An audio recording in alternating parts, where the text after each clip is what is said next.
इतना छोटा बच्चा जिसके अभी एक्सप्रेशंस भी नहीं है, कितना चैलेंजिंग होता है ऐसे बच्चों का इलाज। कब बच्चा रो रहा है, कब बच्चा सांस भूल रहा है, काफ़ी सारी परेशानी होती है। ऑलमोस्ट 400-500 ग्राम के बच्चे सर्वाइव करवा रहे हैं और इंटैक्ट सर्वाइवर। 400 ग्राम मतलब आधा किलो से कम वजन का बच्चा। सबसे इम्पोर्टेंट ऑर्गन जो स्किन होता है वो इमेच्योर होता है। किस उम्र तक बच्चे को चीनी के बिना आराम से रखा जा सकता आइडियली 2 इयर्स तक हम चाहते हैं कि सॉल्ट शुगर ना ऐड करें। कि नेक्स्ट हमारा इशू आता ही है जैसे ही बच्चे बड़े होने लगते हैं, ओबेसिटी। है? गाय का दूध वर्सेस भैंस का दूध, क्या डिसाइड करना चाहिए? Depending on child to child. सबसे ज़्यादा डिले आजकल ठीक है तो मोटर माइलस्टोन हो गए, स्पीच का रहता है।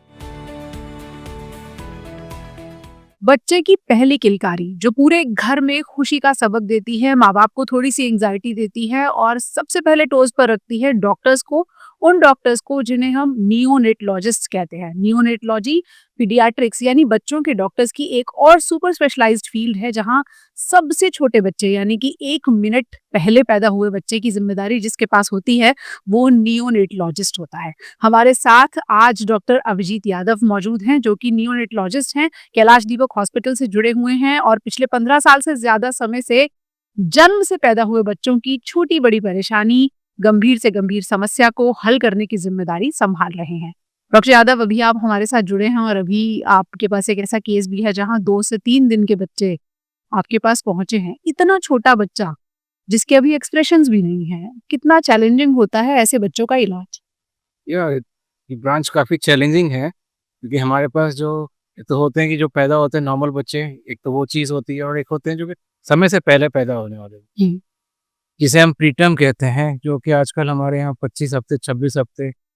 इंडिया में पहले प्रीटर्म केयर उतना ज़्यादा नहीं था लेकिन आजकल चैलेंजेस हैं, प्रीटर्म केयर काफ़ी अच्छी हो गई है और हम लोग ऑलमोस्ट 400-500 ग्राम के बच्चे सर्वाइव करवा रहे हैं और इंटैक्ट सर्वाइवर, जिसमें कि बच्चे के फ्यूचर में कोई आगे परेशानी ना हो, इस तरह से सर्वाइव करवा रही है। तो इसमें यही होता है जैसे ही बच्चा पैदा होता है, माँ के सपोर्ट से एकदम से निकल आता है। इसमें सबसे ज़्यादा दिक्कत हमें सांस की दिक्कत, बीपी मेंटेन नहीं हो रहा होता है, अचानक कहीं ब्लीडिंग ना हो जाए, इन्फेक्शन के चांस क्योंकि इम्यूनिटी होती नहीं है। इस सारी चीज़ों का समाधान करना पड़ता है। इसमें डॉक्टर्स के अलावा हमारी जो स्टाफ है उनका काफ़ी सीरियस रोल रहता है कि बच्चे को ना, कब बच्चा रो रहा है, कब बच्चा सांस भूल रहा है, काफ़ी सारी परेशानी होती है। उसको पहचानना, अचानक दौरे आ जाना, ये सब चीज़ों को टैकल करना होता है क्योंकि कभी-कभी चीज़ें ऐसी होती है कि बच्चे की कभी ऐसा होता है कि रात भर में चल रहा है ठीक-ठाक और सुबह हमें पता चला कि बच्चे के दिल की धड़कन ही बंद हो। तो इसमें हमारा मोस्ट विजिलेंट स्टाफ भी काफ़ी हद तक उत्तरदायी रहता है कि वो चीज़ें बिगड़ने ना। 28 से 32 हफ्ते का वक्त होता है जब प्रेगनेंसी को मैच्योर माना जाता है। आपने जैसे कहा 25 हफ्ते में भी डिलीवरी हो जाती है, 26 हफ्ते में भी, और 400 ग्राम मतलब आधा किलो से कम वजन का बच्चा। किस तरह के चैलेंजेस होते हैं जब इतने कम वेट के साथ इतना प्रीमेच्योर बेबी पैदा हो तो? इनका यही होता है कि हैंडलिंग सबसे ज़्यादा, क्योंकि सबसे इम्पोर्टेंट ऑर्गन जो स्किन होता है वो इमेच्योर होता है। इन्फेक्शन के ज़्यादा चांसेस वहीं से होते हैं क्योंकि हमें नस भी नहीं मिल रही होती है, सुई भी लगानी है, दवाइयाँ भी देनी है, बच्चे को सांस की मशीन पे रखना होता है, तो सारी चीज़ों को होता है। तो उसके लिए स्पेशलाइज्ड इक्विपमेंट्स बने हुए हैं। मेनली हमारा मेन मोटिव होता है कि इन्फेक्शन, क्योंकि कोई भी अस्पताल में इन्फेक्शन होता है तो चीज़ें सब खराब कर देते हैं और दिन काफ़ी लगने, अगर जो बच्चा पेट में 3 महीने निकल रहा है उसको बाहर आके 3 महीने सर्वाइव करना आर्टिफिशियल एटमॉस्फेयर के अंदर काफ़ी ज़्यादा चैलेंजेस रहता है। तो उसमें हमारा यही रहता है स्किन केयर मैनेज करें, जो ग्लूकोज़ मदर दे रही थी वो ग्लूकोज़ बाहर से दें, न्यूट्रिशन जैसे कि हमारा प्रोटीन है, कार्बोहाइड्रेट है, फैट्स है, जो चीज़ें माँ दे रही थी वो हमको आर्टिफिशियल एटमॉस्फेयर के थ्रू जाके देना है।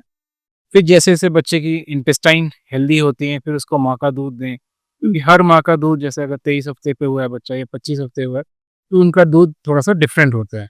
वो नॉर्मल मैच्योर मिल्क नहीं पचा पाएगा। तो उन माँ को फिर मोटिवेट करना है कि आपको दूध देना है, उनका ही दूध पिलाया जाए बच्चे को ताकि उसकी इम्यूनिटी बढ़े और पेट में ज़्यादा नुकसान ना हो। नसें जो आँखों की होती हैं, पेट की होती हैं, दिल की होती हैं, हाथ-पैर की होती हैं, सभी कमज़ोर होती हैं। तो उनको भी हमको टाइम टू टाइम देखते रहना पड़ता है कि भई कोई नसें ज़्यादा एब्नॉर्मल ग्रो ना कर रही हैं। क्योंकि बच्चे की जैसे अगर बच्चा भविष्य में देखना शुरू करेगा, तो उसकी आँखों की नसें ठीक होनी चाहिए, नहीं तो कभी-कभी ब्लाइंडनेस हो जाती है। डॉक्टर यादव, इतना छोटा बच्चा 400 ग्राम का है, 25 हफ्ते में हुआ है, प्रीमेच्योर है, वो ब्रेस्ट फीड कर पाता है? नहीं, वो ब्रेस्ट फीड नहीं कर पाता। उसे हमें उस एज तक लेके आना पड़ता है कि उस टाइम पर अगर बच्चे के जो सकिंग, स्वॉलोइंग और ब्रीथिंग ये 3 चीज़ का कोऑर्डिनेशन हो तभी ब्रेस्ट फीड कर। हम उसे दूध पिलाते हैं नली से, जिसमें वो फीडिंग पाइप होती है, जो कि सीधा मुँह से पेट में जाती है।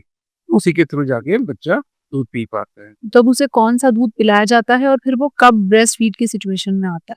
मोस्टली दूध तो माँ का ही दिया जाता है अगर मदर फीड आ रहा है। लेकिन आजकल कुछ-कुछ मिल रही हैं, जैसे ह्यूमन मिल्क बैंक्स हैं। अगर बहुत ज़्यादा लगा, कभी अचानक कभी ऐसी होती है डिलीवरी के वक़्त मदर अगर बाय चांस एक्सपायर हो गई। आजकल थोड़ी-सी डिलीवरीज़ में हो रही है कि भई अडॉप्टेड बच्चे हैं, तो उन सब सिचुएशन में जिसमें हमको माँ का दूध नहीं मिल पाता, तो ह्यूमन मिल्क बैंक्स हैं, उसमें हमको थोड़ी-सी एप्लीकेशन देनी पड़ती है, वहाँ से अगर दूध आ जाता है तो वो बच्चे के लिए ठीक रहता है। अदरवाइज़ जो नॉर्मल बच्चे, वो मतलब प्रीटर्म बच्चे जो माँ का दूध पीने के लिए हालत में आते हैं, वो 30 टू 33 वीक्स पे आ जाते हैं। यानी कि पूरी तरह से हाँ, पूरी तरह से जब मैच्योरिटी आती है तब वो तो दूध पीने के लिए रेडी है। ओके। आपने जैसे कहा कि माँ को भी एनकरेज करना पड़ता है कि ब्रेस्ट फीड कराएँ। क्या चैलेंजिंग होता है एक मदर के लिए ब्रेस्ट फीड कराना या अभी ये ट्रेंड बदला है और लोग ब्रेस्ट फीड को लेकर रिलक्टेंट हैं? ये ट्रेंड बदला नहीं है, चीज़ों को पकड़ में आनी शुरू हो गई है और लोग अब अवेयर हो रहे हैं। क्योंकि आज से ऐसे ही था 20-25 साल पहले, ये था कि प्रीटर्म डिलीवरी एक स्ट्रेसफुल कंडीशन होती थी, कि भई बच्चा अचानक पैदा हो गया, माँ-बाप तो तैयार है ही नहीं, घर वाले भी तैयार नहीं हैं। तो पहले यही कहा जाता कि समय से पहले बच्चा पैदा हुआ तो बचेगा नहीं। तो उनमें उम्मीद भी नहीं होती थी कि हाँ, ये मेरा बच्चा बच सकता है। हुँ। लेकिन आजकल ये चीज़ें अकॉर्डिंग टू बिहेवियर की वजह से स्ट्रेस बस्टर्स जो काउंसलर्स हैं हमारे, और एंटीनेटल काउंसलिंग भी चल रही होती है। मोस्टली आईवीएफ प्रेगनेंसी में, जिसमें हमको आईवीएफ क्या, जिस मदर में ज़्यादा कॉम्प्लिकेशन है, जैसे बीपी बढ़ गया, डायबिटीज़, उसमें हम एक्सपेक्ट करते हैं कि प्रीटर्म डिलीवरी हो जाए। तो हुँ। उनको मदर को हम बता के रखते हैं कि अचानक डिलीवरी हो सकती है। तो उसमें बच्चा का परिवार भी रेडी रहता है। और किस एज पे होती है, हम आजकल जैसे कि इंडिया में ऑलमोस्ट 25 हफ्ते पे अगर बच्चा हो रहा है, तो सभी सेंटर्स में अगर बच्चे में ज़्यादा दिक्कत नहीं तो 80% 85% सर्वाइवल है। तो ये चीज़ें हम अपने रिकॉर्ड से देखते हैं कि हर सेंटर में कितना सर्वाइवल के चांसेस हैं, वो हम बता देते हैं पेरेंट्स को पहले से। और उसके हिसाब से मदर को काउंसलिंग करते रहते हैं कि हाँ भाई, इतना टाइम बाहर अंदर रहना था तो बाहर आया, तो बाहर के टाइम में भी लगना है। हुँ। प्लस बहुत ज़्यादा चैलेंजेस होते हैं, तो उनको हम प्रैक्टिस बताते रहते हैं, प्रैक्टिकल चीज़ें, कि हाँ बच्चा सिक है, ठीक हो रहा है, कैसा बिहेव कर रहा है। वो चीज़ों को बच्चे को समझना शुरू कर दे। और आजकल रीडिंग मटेरियल्स भी हैं, यूट्यूब से ग्रुप्स भी हैं प्रीटर्म्स के, तो वो सब देखते हैं जाके कि हाँ भाई, ये बच्चा बचा, ये नहीं बचा, इसमें ये दिक्कत थी, तो वो सारी चीज़ें वो पता चलना शुरू हो। तो आजकल अवेयरनेस सही चल रही क्या कोई ऐसा ग्रुप है जिन महिलाओं को हम ये कह सकते हैं कि इनमें प्रीटर्म लेबर का प्रीटर्म डिलीवरी का चांस ज़्यादा होता है? है। ऐसा कोई ग्रुप तो नहीं है, लेकिन हाँ, अगर कुछ ऐसी रिस्की होती हैं कंडीशन, जैसे कि अगर मदर का बीपी आउट ऑफ कंट्रोल चल रहा है, चैलेंजेस वहाँ पे आ जाते हैं, डायबिटीज़ आउट ऑफ कंट्रोल है, कुछ-कुछ मदर में जैसे दौरे की दिक्कत है, तो वो दौरे की दवाई ले रही है, तो उस कंडीशन में हो गई। कोई-कोई आईवीएफ प्रेगनेंसीज़ में रहते हैं, और ट्विन्स, ट्रिपलेट्स इसमें रहता ही है कि भई इसमें प्रीटर्म डिलीवरी हो सकती है।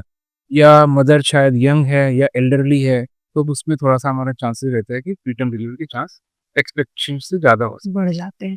जब कोई बच्चा प्रीमैच्योर होता है, आपके पास बच्चा आया, जैसे ही डिलीवरी हो गई, उसको जो बाहर एनवायरनमेंट दिया जाता है, क्या वो वूम्ब के हिसाब से रेप्लिकेट करना कैसे वो एनवायरनमेंट क्रिएट किया जाए? हैं। There is a how we have created a atmosphere, like incubators are there. तो इंक्यूबेटर्स के अंदर रखते हैं, उसमें वैसे ही एटमॉस्फेयर होता है।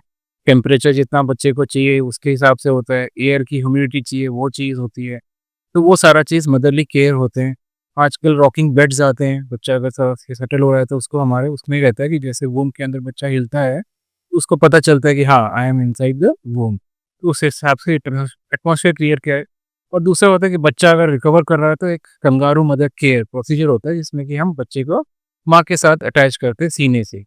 तो उसमें ये चीज़ें बच्चे को दिल की धड़कन माँ की सुनते हैं, तो उनको इनडायरेक्टली रहता है कि हाँ, ये मैंने आवाज़ सुनी हुई है। कंगारू मदर केयर का क्या कॉन्सेप्ट होता है और कंगारू मदर के कॉन्सेप्ट है, जैसे ऑस्ट्रेलिया में जैसे कंगारूस होते हैं, अपने बच्चे को अपने अंदर रखते हैं उनके, जो उसी तरह से हमको भी मदर को एक अटैचमेंट के लिए, once baby is out of ventilator, haemodynamically stable है, बीपी, दिल की धड़कन, हार्ट, हाँ, रेस्पिरेशन सही है, तो उसमें मदर को अटैच करते हैं। इसके काफ़ी फ़ायदे हैं, इसमें कि इमोशनल बॉन्डिंग होती है, मदर को दूध आना शुरू हो जाता है, मदर और बेबी का बिहेवियर थोड़ा-सा जो होता है sensorium, that is also active, बच्चा को भी लगता है कि हाँ, I am with the familiar atmosphere. तो उसमें बच्चे की हीलिंग प्रोसेस भी जल्दी इम्प्रूव होती है। अच्छा, इससे फर्क पड़ता हाँ, है। इससे फर्क पड़ता है। ओके। ये चीज़ है। डॉक्टर साहब, इतने छोटे बच्चे के वाइटल्स लेना, वो भी उसका तरीका बाकियों के मुकाबले अलग होता है? हाँ, यही है। जैसे अडल्ट्स के मॉनिटर्स आते हैं, प्रीटर्म्स के भी हैं। उसके मॉनिटर्स मॉनिटर्स तो सेम ही रहते हैं, उसमें प्रोब्स चेंज हो जाते हैं। प्रीटर्म्स के होते हैं, न्यूबॉर्न्स के हो जाते हैं, पीडियाट्रिक्स के होते हैं, तो आजकल वेंट सेटिंग्स वैसे ही चलती हैं। वेंटिलेटर्स भी वैसे ही आते हैं, न्यूबॉर्न्स की सेटिंग्स के लिए आप से कुछ ऐसे कर सकते हैं, उस तरह से सर्किट्स वगैरह सब, क्योंकि आजकल प्रीटर्म केयर इंडिया में बहुत ही एडवांस है, हुँ। तो एवरीथिंग इज़ अवेलेबल। ओके। ऐसा जैसे आपने बताया कि अभी पूरी तरह से वो बच्चा डेवलप नहीं हुआ है और उसे कैन्युला भी लगाने की ज़रूरत है, तो वेन कहाँ मिलती है? कैसे लगाती सो हैं? एक्सपर्टीज़ है, जहाँ पे बच्चे की नस मिल जाती है वहाँ लगाते हैं, नहीं तो सेंट्रल लाइन है, वो चीज़ यूज़ करते हैं, पिक लाइन्स हैं, वो यूज़ करते हैं। आम तौर पर कहाँ सबसे पहले आपको लगता है हाँ, यहाँ नस मिल जाएगी? मोस्टली तो वही है, एल्बो वाले एरिया है या हुँ। पाम में जहाँ पे भी होता है, वहीं पे नस मिलती है। छोटे बच्चों में पैर भी होता है तो पैरों में भी लगाते हैं। वो डे बाय डे देखना पड़ता है। इनिशियली तो हमारा यही रहता है कि मकसद कोई नस वेस्ट ना हो, क्योंकि फ्यूचर में, क्योंकि इनकी कभी-कभी नसें सुबह-शाम भी चेंज करनी पड़ सकती है। ओके। प्रीतम, जो डिलीवरी हुई है 26 हफ्ते में, कितने समय तक उसे आपको अपने ऑब्जर्वेशन में रखना ही होगा बिफोर ही गोज़ होम? देखिए, जैसे आज हमारे पास एक बच्चे आ रहे हैं 25 हफ्ते के, एक 600 ग्राम का, एक 800 ग्राम का। तो अभी बच्चे आए हैं ऑलमोस्ट, उनको हम ये पहला मंथ, जैसे अगर 25 है तो इसमें 2 से 3 हफ्ते तो क्रिटिकल पीरियड रहता है। हुँ। वो बच्चे कितना अप डाउन कैसा बिहेव करते हैं वो 2-3 हफ्ते में पता चलता है। ओवरऑल स्टे जो हमारा प्रीवियस रहा है वो ऑलमोस्ट 1.5 से 2 महीने का रहता है। हुँ। हॉस्पिटल। ये बच्चे जैसे कहीं से आए हैं, तो जिन माँओं को पता है या अंदेशा भी हो जाता है पहले से कि प्रीटर्म डिलीवरी हो सकती है, ट्विन्स हैं तो ख़ास तौर पर, ऐसे में उस हॉस्पिटल में या उस माँ के लिए एनआईसीयू होना कितना अहम है? ये हर हॉस्पिटल में एनआईसीयू और एनआईसीयू इक्विप्ड नहीं होता है। हुँ। तो मोस्टली हम चाहते हैं कि जो ऐसे प्रीटर्म डिलीवरी हैं, वो हमारे सेटअप में हो जाएँ, इन हॉस्पिटल हो, क्योंकि ट्रांसपोर्ट करना थोड़ा रिस्की रहता है। ट्रांसपोर्ट इसलिए रिस्की रहता है कि बच्चा एकदम से बहुत ही कमज़ोर है। सब सिचुएशन आजकल एम्बुलेंसेस काफ़ी अच्छी हो गई हैं, लेकिन फिर भी एक होता है कि आईवीएच, जिसमें कि हम कहते हैं कि ब्रेन में ब्लीड होना, वो पहले हफ्ते में काफ़ी ज़्यादा रिस्की रहता है। तो डिस्टेबलाइज़ होने में बच्चे में यही दिक्कत रहती है कि वो ब्रेन में ब्लीड ना हो जाए, क्योंकि सारी मेहनत उसी के ऊपर होती है। अगर ब्लीड हो गया तो फिर फ्यूचर खराब होता है। तो हम चाहते हैं गायनेकोलॉजिस्ट को या ऑब्स्टेट्रिशियन जो भी डिलीवरी कर रहे हैं, हमारे सेटअप में कर लें। लेकिन कभी-कभी मदर अचानक लैंड कर रही होती है कि वो बोले कि रास्ते में वो ट्रांसपोर्ट के लायक नहीं है, आउट ऑफ कंट्रोल बीपी चल रहा है, तो वो चीज़ें फिर पेरेंट्स का भी कभी-कभी होता है कि नहीं, 2-3 हॉस्पिटल में घूम चुके होते हैं कि वहाँ नर्सिंग मोस्टली जब प्रीटर्म डिलीवरी होती है सब वो भेजा ही जाता है कि नर्सरी केयर के लिए भेज भी होते हैं। लेकिन एक कभी-कभी ऐसी होती है कि उस सेटअप तक पहुँच नहीं पाते हैं, हुँ। तो हम टीम भेजते हैं अपनी कि हाँ, वहाँ डिलीवरी करा लो, हम यहाँ पे आके फिर केयर करेंगे। किन माँओं को आप ये सलाह देंगे कि एनआईसीयू वाले हॉस्पिटल में ज़रूर जाएँ, उनकी कंडीशंस किस तरह की होंगी जो जिन्हें जाना चाहिए? जो एनआईसीयूज़ के लेवल हैं, आजकल कोई भी नर्सिंग होम में शायद लेवल 2 तक तो रखते ही हैं। तो सभी बच्चों को लेवल 3 की ज़रूरत नहीं पड़ती है।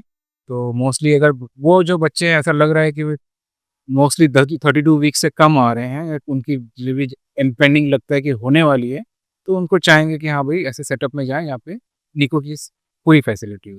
लेवल्स भी अलग-अलग होते हैं हाँ जी, इसके? इसमें ये लेवल्स होते हैं, इसमें कि अगर वेंटिलेटर के मतलब एक सीपैप होता है, जिसे हम नोज़ से वेंटिलेटर देते हैं, तो हाँ, नोज़ल वेंटिलेशन, वहाँ तक लेवल 2 रहता है। इन्वेसिव वेंटिलेशन जहाँ स्टार्ट हो गई या फिर जब हाइपोटेंशन है, शॉक है, वो हमारा लेवल 3 है।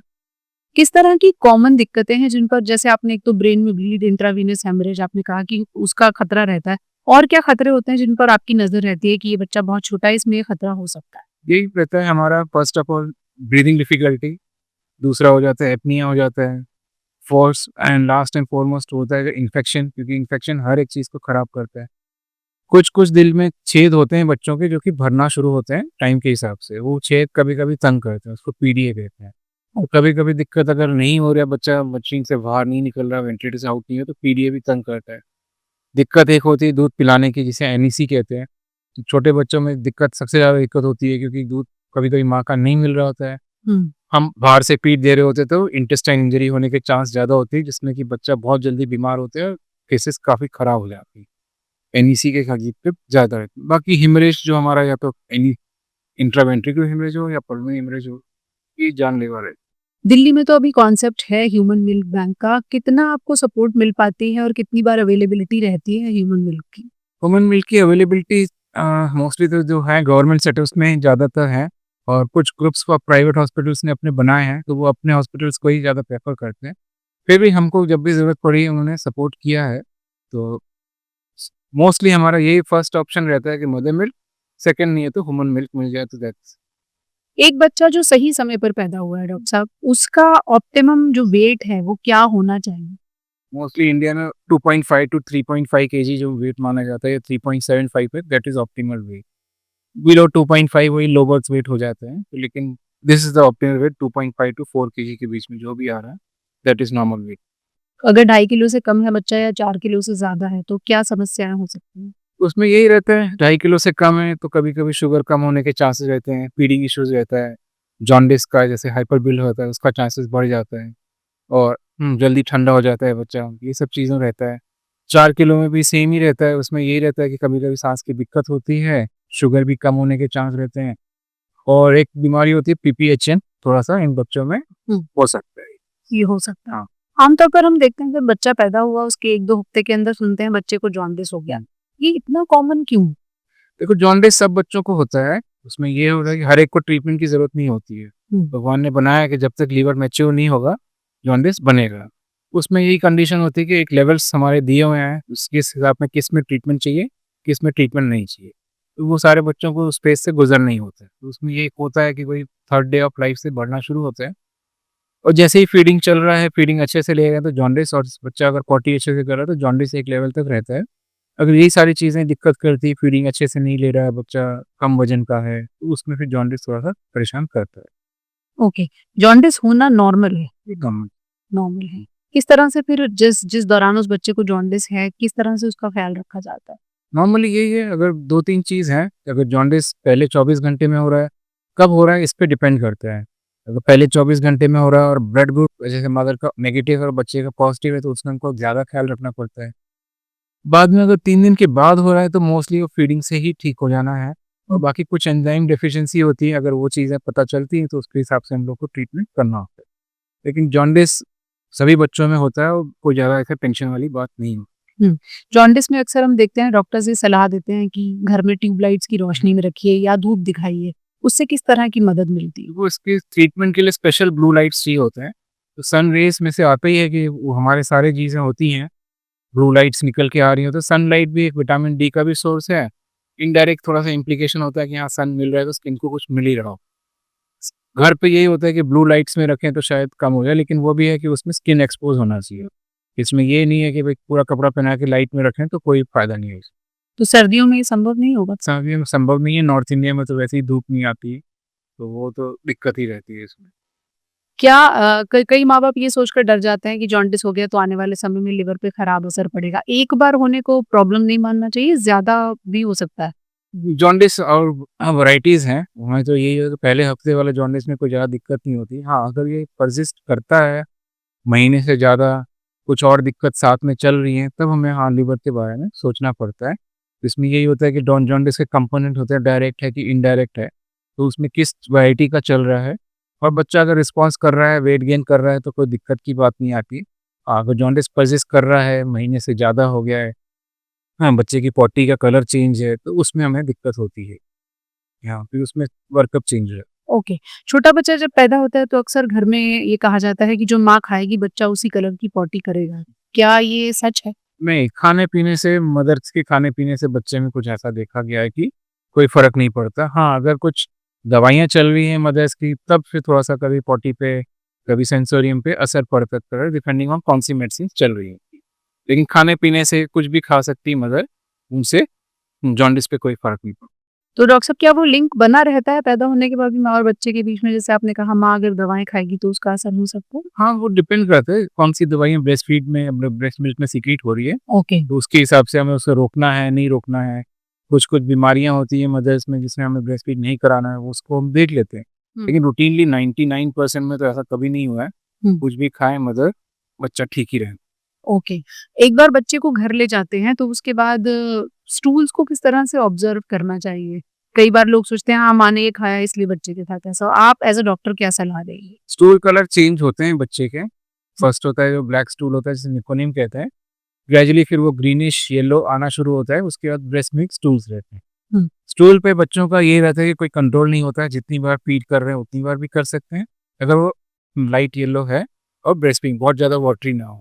तो that is a small amount कर रहा है तो दैट इज़ नॉर्मल, या 5-7 डेज़ में एक बार भी कर रहा है दैट इज़ ऑल्सो नॉर्मल।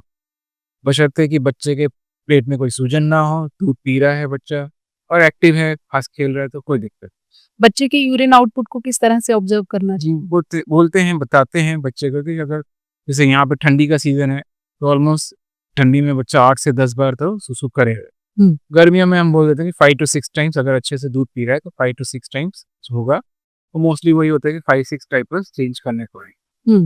माँ के लिए डॉक्टर साहब सबसे बड़ा सिरदर्द होता है कि बच्चे की स्लीप कब रेगुलेट हो जाएगी, कब वो ठीक से सोना और जागना शुरू करेगा, तो कैसा वो स्लीप पैटर्न रहता है और कब जाके वो रेगुलेट हो जाएगा?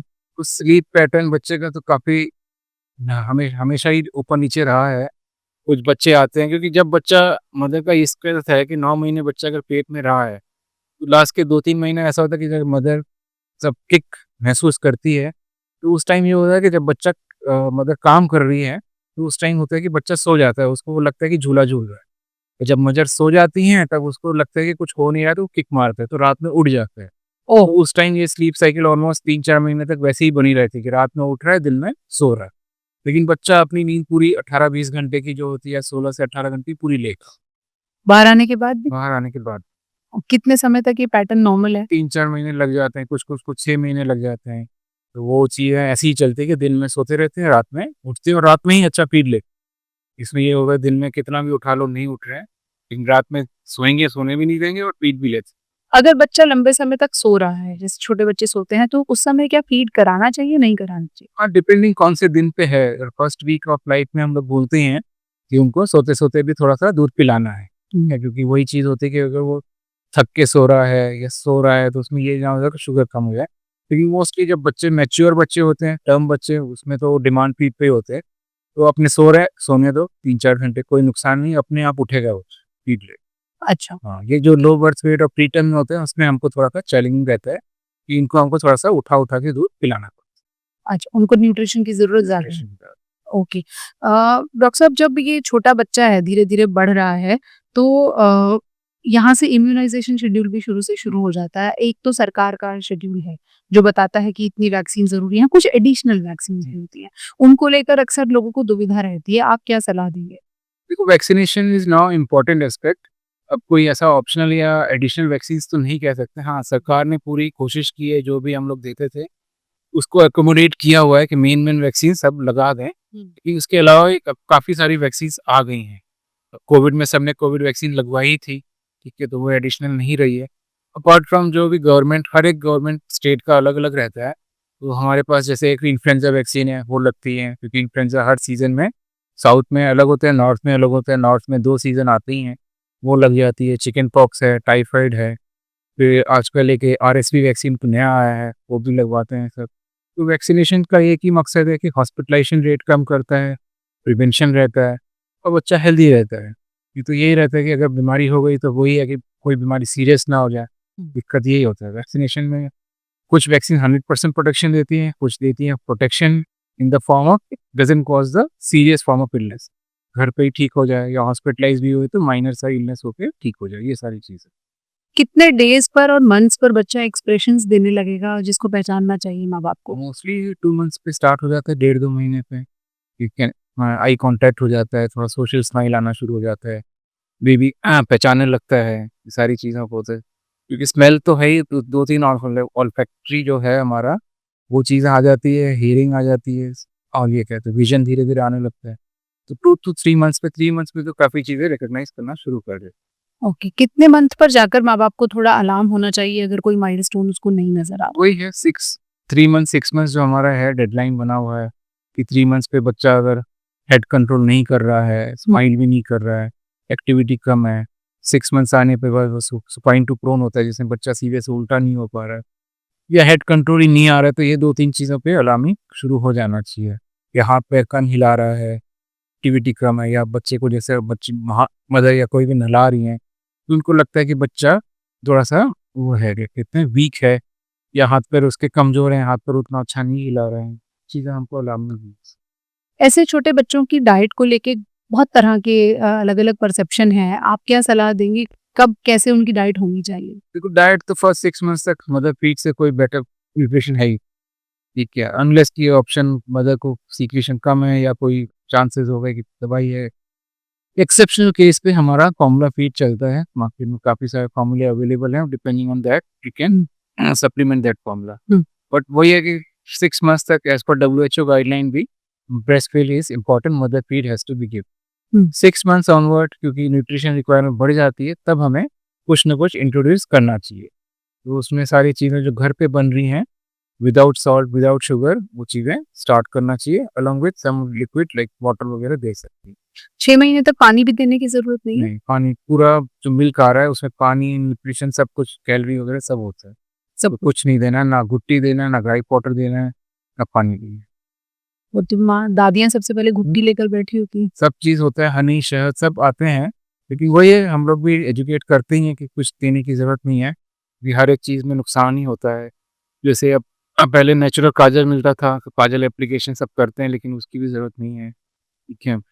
दाइयाँ जो होती हैं, मसाज करते वक़्त उसमें कान में ऑयल डालते हैं, सुसु की जगह डालते हैं, उसकी ज़रूरत नहीं है क्योंकि वो नुकसान करता है। तो कुछ नहीं करना है, मोस्टली टैक्टाइल स्टिमुलेशन के लिए हल्का ऑयल मसाज कर लो और बाकी सारी चीज़ों के लिए मदद कर रही हैं, एक्सरसाइज़ कराना तो थोड़ा-सा हाथ-पैर ऊपर-नीचे कर सकते हैं। हुँ। लेकिन बहुत विगरस नहीं करना है, नहीं तो उसमें कभी-कभी एल्बो डिस्लोकेशन चीज़ के चांसेस आ जाते हैं। ओके, मालिश में भी ये ध्यान रखने की ज़रूरत है। ओके। आपने जैसे कहा 6 मंथ्स के बाद उसको न्यूट्रिशन की ज़रूरत होती है, क्या चीज़ें नहीं देनी चाहिए when you start?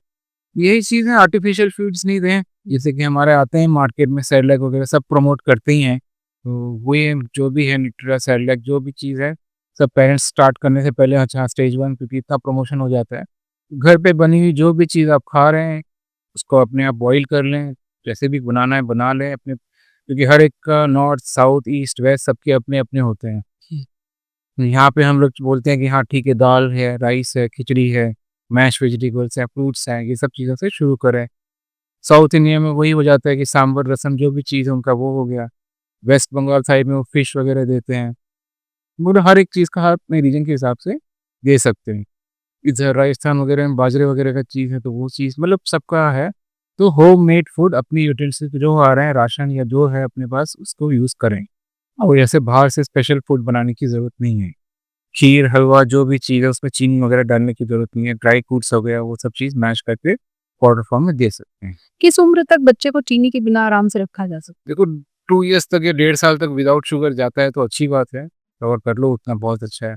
Ideally 2 years तक हम चाहते हैं कि सॉल्ट, शुगर ना ऐड करें, ताकि फ्यूचर में बीपी, डायबिटीज़ का ऐसा इश्यू ना हो। क्योंकि नेक्स्ट हमारा इश्यू आता ही है जैसे ही बच्चे बड़े होने लगते हैं, ओबेसिटी। आजकल यही चीज़ें ट्रेंड्स में ज़्यादा हुई। पहले हम लोग देखते थे कि माल न्यूट्रिशन होते थे, लेकिन अब नाउ इट इज़ ओबेसिटी, ये चीज़। है? 2 साल की उम्र तक बिना नमक चीनी के चलाना संभव है? हाँ, हाँ, क्योंकि बच्चों को जब हम लोग एक्सपोज़ ही नहीं किया, टेस्ट बड्स जब मतलब मिल्क में भी टेस्टलेस ही होता है, तो जब टेस्ट ही नहीं लेंगे उनको तो समझ में नहीं आएगा। हुँ। हम आर्टिफ़िशियल चलो भाई ट्रैवलिंग करने जा रहे हैं, कहीं कुछ मिला नहीं, चिप्स पकड़ा दिया, बिस्किट पकड़ा दिया, तो then he acquire the taste कि अच्छा ये चीज़ भी ऐसी होती है, वैसी होती है, तो उसमें पता चलेगा। उनको बचपन से ही अगर नहीं दिया गया है, बहुत एकदम हार्डकोर नहीं है, लेकिन अगर हाँ, बहुत मिनिमल नहीं खा रहा तो ले यूज़ कर सकते हैं। लेकिन वही है कि बच्चों को हम जो देंगे, तो खाएँगे वही सीखना है। तो आगे चल के उनको बीमारियाँ होंगी या नहीं होंगी इससे संबंध है? हाँ, फर्स्ट 2 इयर्स तक का अगर ग्रोथ सही चल रहा है, तो आगे हम फ्यूचर में प्रिवेंट कर सकते हैं ये सब चीज़। ओके। टॉप फीड की जब बात आती है डॉक्टर साहब तो गाय का दूध वर्सेस भैंस का दूध वर्सेस बकरी का दूध वर्सेस पाउडर्ड मिल्क क्या डिसाइड करना चाहिए? तो फर्स्ट 6 मंथ्स में तो यही है कि आर्टिफिशियल पाउडर मतलब बहुत ज़्यादा है, तो भी कोई एनिमल मिल्क तो नहीं बोलता है आजकल, हुँ। कोई एनिमल मिल्क जाए। मोस्टली जो भी एनिमल मिल्क है 9 मंथ्स ऑनवर्ड्स दिया जाना चाहिए, मतलब रॉ मिल्क जो पिलाने के लिए। If you want to make curd, kheer, halwa वो चीज़ आप कोई भी दूध में बना के दे सकते हैं। लेकिन पिलाने के लिए वही होता है कि 9 मंथ्स या 12 मंथ्स के जैसे काऊ मिल्क का एक ही रिकमेंडेशन है 12 मंथ्स के ऑनवर्ड स्टार्ट करें विदाउट डायलेशन। बफेलो मिल्क ठीक है 9 मंथ्स ऑनवर्ड स्टार्ट कर सकते हैं। जो भी डेयरी का मिल रहा है वो भी 9 मंथ्स ऑनवर्ड स्टार्ट कर सकते हैं। Depending on child to child, कभी वो टॉलरेट करेगा, कभी कॉन्स्टिपेशन हो गया, कभी डायरिया हो गया, तो हमें रोकना है। तो मतलब that child is not ready for accepting that milk. तो चाहे गाय का दूध हो या डेयरी का दूध हो, उसे डाइल्यूट करके देना चाहिए? नहीं, ज़रूरत नहीं है, ज़रूरत नहीं है। उसकी ज़रूरत नहीं है। ओके। किस उम्र तक के बच्चे नियोनेटोलॉजिस्ट के पास लाने चाहिए? मोस्टली 6 वो ये जेस्टेशन एज डिपेंड करता है। हम लोग बोलते हैं कि 48 वीक्स तक, बच्चा जब तक 2 महीने का ना हो जाए, सॉफ्ट साइन देखने को मिलता है। न्यूरो डेवलपमेंटल कैसा चल रहा है। क्योंकि 2 महीने देखे उसके आगे नहीं देखा तो उसका हमें आगे नहीं पता चलेगा क्योंकि 2 ईयर्स तक ब्रेन पूरा डेवलप कर रहा होता है। कभी कुछ कोई हाथ पैर कम मिला रहा है, कभी माइंड मतलब अगर थेरेपी की ज़रूरत है, फिजियोथेरेपी, ऑक्यूपेशन थेरेपी, तो वो जल्दी पहचान जाएगा न्यूरोलॉजिस्ट। जी। ओके। आपने न्यूरो डेवलपमेंट की बात की। आजकल 2 से 3 साल की उम्र में जब बच्चा चला जाता है, तब जाके माँ-बाप को एहसास होता है कि कुछ प्रॉब्लम है। शुरुआती समय में क्या देखा जा सकता है जिससे वो पहचान सकें कि कुछ न्यूरोलॉजिकल इश्यूज़ हो सकते हैं? ये चीज़ है जो 3 मंथ्स, 6 मंथ्स, 9 मंथ्स, 12 मंथ्स ये जो पहला ईयर होता है, इसमें ही हमें देखना होता है क्योंकि आजकल वैक्सीनेशन के साथ सारे डेवलपमेंटल कार्ड्स दिए हैं कि आपको बच्चा 2 महीने में ये एडॉप्ट कर लेना चाहिए, ये नहीं करता तो इस पे अलाउ हो जाना चाहिए। तो सारी चीज़ों का यही रहता है कि भाई 6 महीने तक बच्चा अगर हार्ट कंट्रोल नहीं कर पा रहा, सर नहीं सँभाल पा रहा, स्माइल नहीं कर पा रहा, हाथ-पैर ज़्यादा अच्छे से नहीं चला पा रहा, तो वो चीज़ें अलार्मिंग हो जाती। मोस्टली क्या होता है ग्रैंड पेरेंट्स होते हैं, सबके साथ होते हैं, ऐसा तुम भी नहीं करते थे, ऐसा तुम भी ऐसा करते थे, तो उसमें फिर वो डिले होता जाता है। सबसे ज़्यादा डिले आजकल ठीक है, ये तो मोटर माइलस्टोन हो गए, स्पीच का रहता है, ठीक है। कोविड में हमारा यही रहा क्योंकि बच्चे इंटरैक्ट नहीं कर रहे थे, तो सभी का जब स सिचुएशन से बाहर आए तो सबका यही था बच्चा बोलता नहीं, इंटरैक्ट नहीं कर रहा है। तो वही था कि उस टाइम तक हमें आस-पास के बच्चों से मिलने नहीं दे रहे थे, ना वो किसी से बात कर रहा था, माँ-बाप अपने काम में बिज़ी थे, तो उसकी स्पीच डिले हो गई थी। ये चीज़ों का होता है कि हमें मिक्स करके बच्चों को देखने की अगर क्योंकि आजकल न्यूक्लियर फैमिली है, तो बच्चे कैसा चल रहे हैं उनको लगता है कि हाँ, बच्चा मेरा ठीक है। जब तक सेकंड चाइल्ड नहीं होता, अच्छा उसने ऐसा किया था इसलिए ऐसा कर रहा है, तो सेकंड चाइल्ड में जल्दी पकड़ में आ जाता है। कितने समय तक स्पीच डिले को नॉर्मल मानना चाहिए कि अच्छा आ जाएगी? मोस्टली वही 2 and half years to 3 years तक हम करते हैं, मतलब डिपेंडिंग किस तरह से है। क्योंकि अगर सिंगल वर्ड बोल रहा है तो ठीक है, बिल्कुल नहीं बोल रहा है तो जल्दी आ जाना चाहिए कि भैया 2 ईयर्स की हो जाए। सिंगल वर्ड बोल रहे हैं, कुछ होते हैं कि भाई ठीक है, सब कुछ समझ रहा है, इशारे में बात कर। तो that is normal but we are not enhancing कि भाई तू बोलने के लिए। उसके लिए ये होता है कि आप 2 या half years 2 and half years में क्या है आजकल सबको डे केयर या स्कूल में भेज रहे हैं 3 ईयर्स पे। तो वन्स चाइल्ड गोज़ इंटरैक्ट देखता है दूसरे बच्चों को कुछ करता है तो फिर वहाँ से बोलना सीख जाओ। तो कितनी बार सर ये होता होगा कि ये प्रॉब्लम प्योरली सोशल है, वो क्योंकि इंटरैक्शन नहीं था इसलिए नहीं था, या कोई मेंटल इश्यू है? मोस्टली तो सोशल ही है, मेंटल इश्यू में फिर सारा वर्कअप करना पड़ता है क्योंकि स्पीच के लिए पहले हियरिंग इज़ इम्पोर्टेंट। अगर बच्चा सुन रहा है सब कुछ और समझ रहा है, बता भी रहा है, क्योंकि पेरेंट्स बताया हाँ, मेरे को उँगली पकड़ के यहाँ ले जाता है, वहाँ ले जाता है, बोलता नहीं है। तो उसमें यही होता है कि आप उसको पैम्पर कर रहे हो, तो उसमें वो बोलेगा नहीं। सुन रहा है तो बोलेगा ही बच्चा ऐसा। बाकी अनलेस कोई ऑर्गेनिक पैथोलॉजी है टंग-वंग में तो वो चीज़ें रूल आउट कर लेते हैं। तो उसमें सारी चीज़ें होती है। तो पेरेंट्स बता दूसरा ये होता है रिकॉग्निशन कि मदर को मदर ही समझता है, फादर को फादर समझ रहा है। मतलब जो भी है बाहर से आ रहा है तो बाहर वाला है, मतलब पहचान रहा है तो दैट इज़ मीन्स कि हाँ ठीक है, सारी चीज़ें फ्यूचर में बोल लेंगे। तो मान लिया जाता है कि थोड़े समय में बोलने बोल लगेगा। आखिरी सवाल डॉक्टर साहब, अब बच्चा 2 साल की उम्र पे पहुँच गया जहाँ अब वो पीडियाट्रिशियन के पास चला जाएगा। उससे पहले मैं आपसे ये पूछना चाह रही हूँ कि 2 साल तक तो आपने ये बताया कि शुगर और सॉल्ट जितना मिनिमल रखें उतना अच्छा है। उसके बाद क्या करना चाहिए? अक्सर बच्चे मीठे के लिए सबसे ज़्यादा डिमांडिंग हाँ, बच्चों की क्रेविंग रहती है। ऐसा नहीं है कि न्यूट्रोलॉजिस्ट पीडियाट्रिक्स नहीं करते, हम लोग भी पीडियाट्रिक्स देखते हैं। हुँ। लेकिन वही चीज़ होती है कि एक बार जब आउटसाइड एटमॉस्फेयर को एक्सपोज़ हो जाते हैं, तो सारी चीज़ चॉकलेट, बिस्किट मतलब वही होता है कि मदर, फादर, ग्रैंड-पेरेंट्स सब पैम्पर करना चाहते हैं कि ठीक है, सब जो चीज़ मिल रही है आजकल इतना सब कुछ मिल रहा है कि हाँ, ये भी होना चाहिए, वैसा भी होना चाहिए। लेकिन वही है कि सब चीज़ पे रिस्ट्रिक्शन लगा के रखें तो ज़्यादा अच्छा है। होममेड फूड से कोई अच्छी चीज़ नहीं है, ठीक है? आजकल ऑलमोस्ट ऑनलाइन मार्केट से इतना है कि सब कुछ मिलता ही है, कोई भी घर पे आके मिल के दे जाता है। धीरे-धीरे उसको भी आदत मिल जाएगी, हाँ, ये ऐसे करना, ऑर्डर करना, ये चीज़ें मिलनी है। और बाकी वही बात है सिंगल पेरेंट्स के सिंगल चाइल्ड में फिर पैम्पर हो जाता है, बच्चा समझ जाता है कि ये चीज़ ऐसे करूँगा, तो मेरी ज़िद पूरी हो जाएगी। तो वो चीज़ों को फिर बाद में होल्ड करवाना मुश्किल होता है। स्टार्टिंग से करें तो ज़्यादा अच्छा है फिर वो सारी चीज़। क्या नियम रहना चाहिए चीनी और नमक के लिए? नमक का वही है, नमक का यूनिवर्सल बना हुआ है, 5 ग्राम से कम जाए ठीक है। शुगर का भी 7 वैसे ही है 10-20 ग्राम से कम कंज़्यूम हो तो ज़्यादा अच्छा है। सकते हैं। तो ये सारी चीज़ों का हमारा कंट्रोल रहे तो ठीक रहता है इसमें। तो नए ज़माने का लाड-प्यार जो है वो ज़्यादा खिलाने में नहीं है, संयमित और ताज़ा खिलाने में है, कंट्रोल करके बच्चे को खिलाने में है। उसको प्यार और दुलार अपनी बातों से और उसकी देखभाल करके दीजिए। खाना-पीना आम तौर पर हम देख रहे हैं कि भारत में ज़्यादातर बच्चे ज़्यादा खाने की वजह से बीमार पड़ रहे हैं। इसलिए उसके खान-पान पर पैदा होने के दिन से ही जैसे डॉक्टर साहब ने बताया 6 महीने तक सिर्फ़ माँ का दूध काफ़ी है और उसके बाद भी नमक और चीनी को जितना कंट्रोल करके रखेंगे उतना फ़ायदे में रहेंगे। Thank you so much doctor Yadav हमसे जुड़ने के लिए। और अगर आपके सवाल हों, आप हमसे शेयर कीजिएगा, हम उनके जवाब आपको देने की कोशिश करेंगे। नमस्कार।